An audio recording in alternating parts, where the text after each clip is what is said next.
سپہر کے 3 بجے ہیں۔ السلام علیکم، یہ ریڈیو پاکستان ہے۔ ام سلمہ سے خبریں سنیے۔ اہم خبروں کا خلاصہ۔ وزیر خارجہ نے کہا ہے کہ حکومت نے آئندہ عام انتخابات کے لیے الیکٹرانک ووٹنگ مشین متعارف کرا کے بیرون ملک مقیم پاکستانیوں کو ووٹ کا حق دیا ہے۔ توانائی کے وزیر نے کہا ہے کہ حکومت ملک میں توانائی کی قلت پر قابو پانے کے لیے مایا قدرتی گیس کے گیس پائپ لائن کا ورچوئل نظام متعارف کرا رہی ہے۔ موسمیاتی تبدیلی کے معاون خصوصی نے کہا ہے کہ حکومت قبضہ مافیا سے جنگلات کی 7 لاکھ ایکڑ اراضی واگزار کرانے کے لیے پرعزم ہے۔ بھارت کے غیر قانونی زیر قبضہ جموں کشمیر میں کنسرنڈ سٹیزن گروپ نے حیدر پورہ کے جعلی مقابلے میں شہریوں کی ہلاکت کے واقعے میں سچ کو بے نقاب کرنے کے لیے عدالتی تحقیقات کرانے کا مطالبہ کیا ہے۔ سوڈان کی فوج نے امہ پارٹی کے ساتھ ایک معاہدے کے نتیجے میں معزول سویلین حکومت بحال کرنے کا فیصلہ کیا ہے۔ اور پاکستان اور بنگلہ دیش کے درمیان 3 T20 میچوں کی سیریز کا آخری میچ کل ڈھاکہ میں کھیلا جائے گا۔ اور اب خبریں تفصیل کے ساتھ۔ وزیر خارجہ شاہ محمود قریشی نے کہا ہے کہ حکومت نے اگلے عام انتخابات کے لیے الیکٹرانک ووٹنگ مشین متعارف کرا کے بیرون ملک پاکستانیوں کو ان کا ووٹ کا حق دیا ہے۔ ملتان کے اپنے دورے کے موقع پر مختلف تقریبات میں اظہار خیال کرتے ہوئے انہوں نے کہا کہ ملک میں اور بیرون ملک تمام لوگ الیکٹرانک ووٹنگ مشین کے ذریعے اپنا ووٹ ڈالیں گے تو اس سے نہ صرف انتخابی نظام مزید شفاف ہوگا بلکہ جمہوریت بھی مستحکم ہوگی۔ وزیر خارجہ نے اس اعتماد کا اظہار کیا کہ حکومت عالمی سطح پر مہنگائی کے اثرات سے متاثرہ عوام کی سہولت کے لیے ایک ریلیف پروگرام شروع کر رہی ہے۔ انہوں نے کہا کہ حکومت اس بات کو ترجیح دیتی ہے کہ قومی اہمیت کے تمام معاملات پر حزب اختلاف کو اعتماد میں لیا جائے۔ توانائی کے وزیر حماد اظہر نے کہا ہے کہ حکومت ملک میں توانائی کی قلت پر قابو پانے کے لیے مایا قدرتی گیس کے گیس پائپ لائن کا ورچوئل نظام متعارف کرا رہی ہے۔ ایک نجی نیوز چینل سے گفتگو کرتے ہوئے انہوں نے کہا کہ موسم سرما میں گھریلو صارفین کو گیس کی فراہمی حکومت کی اولین ترجیح ہے۔ انہوں نے کہا کہ حکومت ملک میں گیس کی ضروریات پوری کرنے کے لیے آئندہ ماہ مایا قدرتی گیس کے 2 اضافی کارگو وصول کرے گی۔ وفاقی وزیر نے کہا کہ ہر سال موسم سرما میں گیس کی کھپت میں 3% اضافہ ہوتا ہے اور حکومت گیس کی گھریلو طلب کی ضروریات پوری کرنے کے لیے تمام ممکنہ کوششیں کر رہی ہے۔ موسمیاتی تبدیلی کے بارے میں وزیر اعظم کے معاون خصوصی ملک امین اسلم نے کہا ہے کہ حکومت قبضہ مافیا سے سرکاری زمین واگزار کرانے کے لیے پرعزم ہے۔ آج اسلام آباد میں صحافیوں کو بریفنگ دیتے ہوئے انہوں نے کہا کہ حکومت نے سرکاری اراضی کی پیمائش مکمل کر لی ہے جس میں 500 ارب روپے مالیت کی اراضی پر غیر قانونی قبضہ ہے۔ انہوں نے کہا کہ پاکستان میں جنگلات کا کل رقبہ تقریباً 30,000 مربع کلومیٹر ہے جس میں تقریباً 7 لاکھ ایکڑ اراضی پر غیر قانونی قبضہ ہے۔ ملک امین اسلم نے کہا کہ سروے آف پاکستان نے ملک کے زمینی نقشوں کی تیاری میں سرکاری اراضی کے 1 انچ کی پیمائش کی ہے۔ انہوں نے کہا کہ صوبوں کو ان اعداد و شمار سے آگاہ کیا جائے گا اور سرکاری زمین پر قابض افراد کے خلاف کارروائی کی جائے گی۔ انہوں نے کہا کہ قبضہ مافیا سے سرکاری اراضی واگزار کرانے کے بعد پاکستان کے جنگلات کی اراضی میں 5 سے 7% تک اضافہ ہو سکتا ہے۔ مذہبی ہم آہنگی کے بارے میں وزیر اعظم کے معاون خصوصی حافظ طاہر محمود اشرفی نے کہا ہے کہ حکومت کالعدم تنظیموں اور ان سے منسلک گروہوں سمیت تمام انتہا پسند عناصر سے سختی سے نمٹنے کے لیے حکمت عملی تیار کر رہی ہے جو اپنے ذاتی مفادات کے لیے مذہب کا استعمال کر رہے ہیں۔ آج ایک نجی نیوز چینل سے گفتگو کرتے ہوئے انہوں نے کہا کہ حکومت نے نیا قانون متعارف کرایا ہے جس سے مجرموں کو جلد سزائیں دی جا سکیں گی۔ طاہر اشرفی نے کہا کہ اگرچہ حکومت کو بہت سے چیلنجز کا سامنا ہے تاہم وہ پاکستان کو ایک فلاحی ریاست بنانے کے لیے پرعزم ہے۔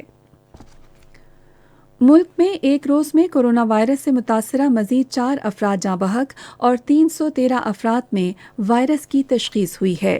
National command and operation centre کے مطابق گزشتہ روز 40,019 کورونا ٹیسٹ کیے گئے اور مثبت کیسز کی شرح 0.78% رہی۔ وزیر اعلیٰ پنجاب عثمان بزدار نے کہا ہے کہ صوبے میں اسموگ کو قدرتی آفت قرار دیا گیا ہے۔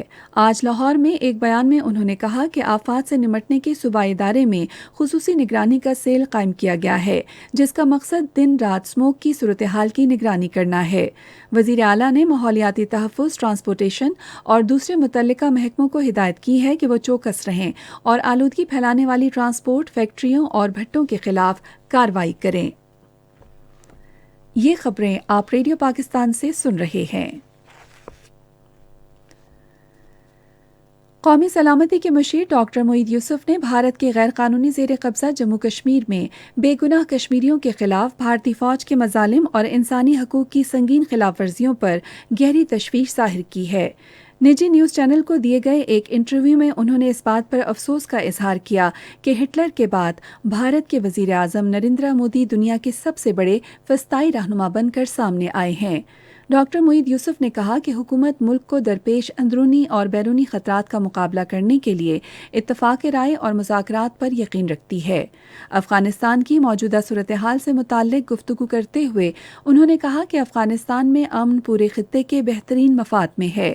پاکستان اور امریکہ کے درمیان موجودہ تعلقات پر اظہار خیال کرتے ہوئے انہوں نے امریکہ کے ساتھ تعلقات کو فروغ دینے کے لیے پاکستان کے عزم کا اعادہ کیا، کیونکہ مختلف شعبوں میں دونوں کے مفادات مشترک ہیں۔ بھارت کے غیر قانونی زیر قبضہ جموں کشمیر میں کنسرنڈ سٹیزنز گروپ نے حیدر پورہ کے جعلی مقابلے میں شہریوں کی ہلاکت پر تشویش کا اظہار کرتے ہوئے سچ کو بے نقاب کرنے کے لیے عدالتی تحقیقات کرانے کا مطالبہ کیا ہے۔ سابق بھارتی وزیر یشونت سنہا کی قیادت میں قائم گروپ نے سری نگر میں جاری ایک بیان میں کہا ہے کہ حکام کی جانب سے مجسٹریٹ کے ذریعے تحقیقات کے احکامات کا فیصلہ آنکھوں میں دھول جھونکنے کے علاوہ کچھ نہیں۔ بیان میں کہا گیا ہے کہ سچ کو بے نقاب کرنے اور عوام کا قانون کی حکمرانی پر اعتماد بحال کرنے کے لیے مجسٹریٹ کے ذریعے تحقیقات کے فیصلے کو فوری طور پر عدالتی تحقیقات میں تبدیل کیا جائے۔ گروپ نے یہ مطالبہ بھی کیا کہ تحقیقات کا عمل تیزی سے مکمل کیا جائے اور اس دوران ملزمان کو معطل کیا جائے۔ بلوچستان کے ضلع ہرنائی کے علاقے شہرک میں آج نامعلوم مسلح افراد کی فائرنگ سے کوئلے کی کان میں کام کرنے والے 3 افراد جاں بحق ہو گئے۔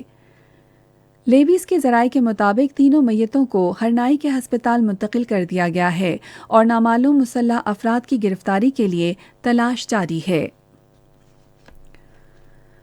پنجاب کے گورنر چودھری محمد سرور نے آج لاہور میں ایک مقامی ہسپتال کا دورہ کیا اور پاکستان مسلم لیگ کاف کے صدر چودھری شجاعت حسین کی عیادت کی۔ انہوں نے رکن قومی اسمبلی سالک حسین سے ملاقات کی اور چودھری شجاعت کی جلد صحتیابی کے لیے دعا کی۔ گورنر نے کہا کہ چودھری شجاعت حسین پاکستان کے سینئر سیاستدان ہیں جنہوں نے ہمیشہ رواداری اور شائستگی کی سیاست کو فروغ دیا ہے۔ امریکہ نے افغانستان سے اپنی فوج کے انخلا کے بعد مشرق وسطی کے اپنے اتحادیوں کی سلامتی کے عزم کا اعادہ کیا ہے۔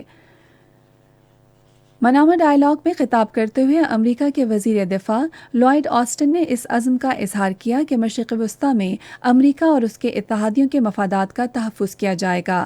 انہوں نے کہا کہ مشرق وسطی میں اتحادیوں کو مضبوط کرنا امریکہ کا بڑا ہدف ہے اور فوجی طاقت کے استعمال کا آپشن کھلا رکھنے سے خبردار کیا۔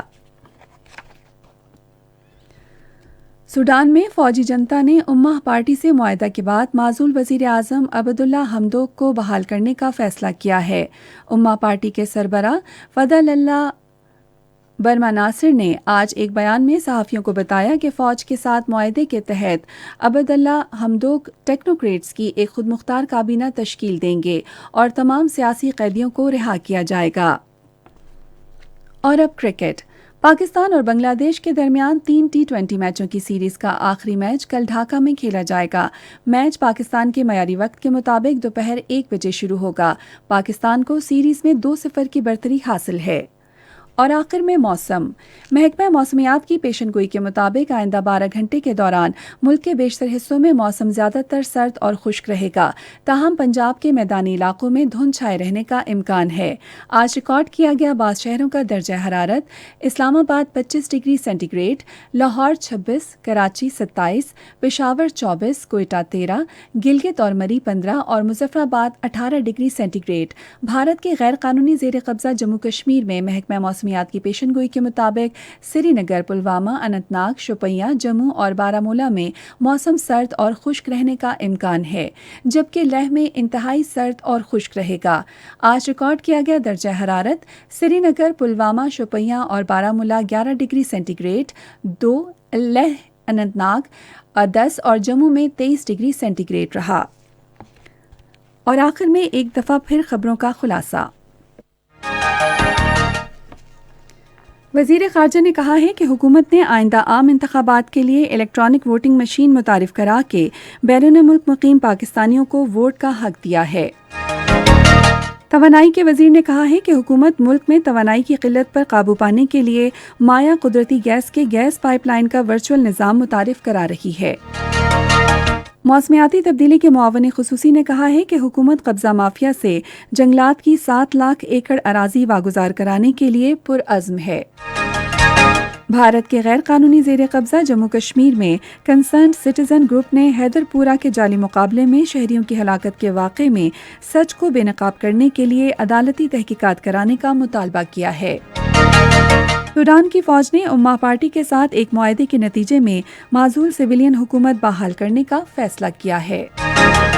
اور پاکستان اور بنگلہ دیش کے درمیان 3 T20 میچوں کی سیریز کا آخری میچ کل ڈھاکہ میں کھیلا جائے گا۔ اسی کے ساتھ خبریں ختم ہوئیں۔ مزید خبروں اور تجزیوں کے لیے آئیے ہماری ویب سائٹ پر radio.gov.pk اور فیس بک کے link radio Pakistan news official پر براہ راست ویڈیو اسٹریمنگ بھی